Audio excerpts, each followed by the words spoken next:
नमस्ते सबैलाई, स्वागत छ सजिलो किचनमा। यसपालिको रेसिपी पोर्क चिल्लीको रहेको छ। एकदमै मिठो हुनेछ, सजिलो पनि रहन्छ। अब बनाउनको लागि एउटा प्यानमा तेललाई राख्ने। तेल तातिएको छ, यसलाई चारैतिर यसरी फिजाइदिने। अब यसमा बङ्गुरको मासुलाई राखिदिने।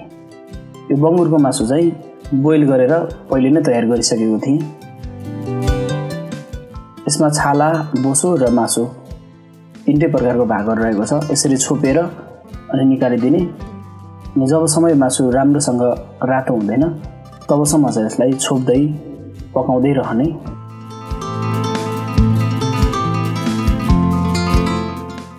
यतिको भएपछि मासु तयार भयो। अब सस बनाउनको लागि त्यही तेलमा लसुनलाई राख्ने, अलिकति प्याज, क्याप्सिकम अनि चलाइदिने।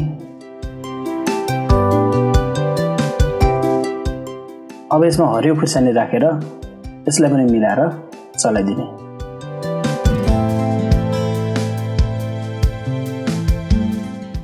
अब थोरै अदुवा र लसुनको पेस्ट, यो चाहिँ रेड चिल्ली पेस्ट, सुकेको खुर्सानीको पेस्ट बनाएर राखेको थिएँ।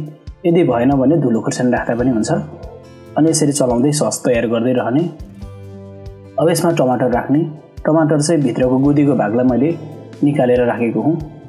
अब यसमा भिनेगर, सोया सस, केचप, यसपछि स्वादअनुसारको नुन अनि मरिचलाई यसरी राखिदिने। अब मिलाएर सससँगै चलाइदिने। ग्यासको फ्लेम मिडियम गर्ने अनि हल्का यसरी पाक्नलाई छोडिदिने। बिचबिचमा चेक गर्दै तयार गर्ने।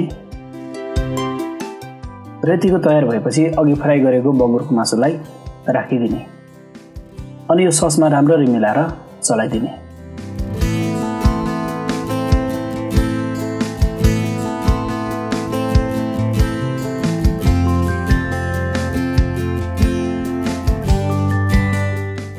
र यसरी ससमा मासु राम्ररी मिली पनि रहेको छ।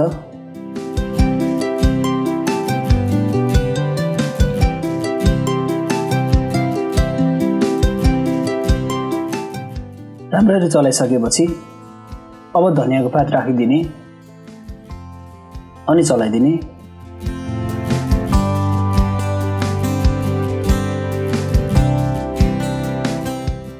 अब थोरै पानी पनि राखिदिने अनि मिलाएर चलाउने।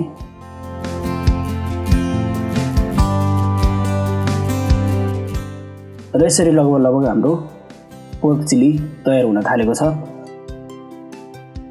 अब मैले निकालिदिएँ अनि यसरी सर्भ गरिदिएँ।